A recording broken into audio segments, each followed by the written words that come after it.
کچھ لوگ صرف آپ کے پاس سے گزرنے کے لیے تھے، کچھ کا مقصد صرف شاعری کے طور پر رہنا تھا، کچھ کا مقصد صرف آپ کو یہ سکھانا تھا کہ کیسے چھوڑا جائے۔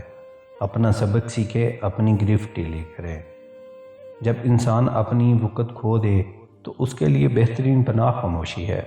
وضاحت کبھی سچا ثابت نہیں کر سکتی، ندامت کبھی نم بدل نہیں ہو سکتی، الفاظ کبھی بھی انسان کو اس کا کھویا ہوا مقام واپس نہیں دلا سکتے۔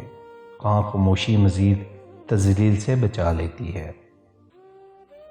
ایک وہ لڑکی ہے جو اکثر بے خیالی میں اسے سوچتے ہوئے اپنا ہاتھ جلا بیٹھتی ہے، اور ایک وہ بے حس ہے جو اسے ذہن و گمان سے بلا بیٹھا ہے۔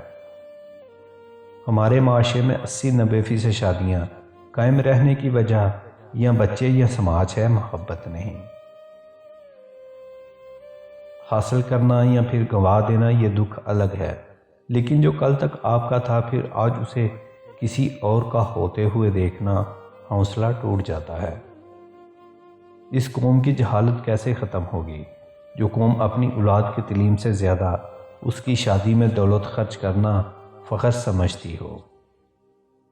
اپنی زندگی مجھے صحرا جیسی قبول ہے، لیکن مجھے دوسروں کو ویران کرنا نہیں آتا۔ اور پھر ہم اکثر اپنے چاہنے والوں کی لمبی قطار کو چھوڑ کر اس ایک شخص کے پاس ذلیل ہونے کو پہنچ جاتے ہیں جسے ہماری پرواہ تک نہیں ہوتی۔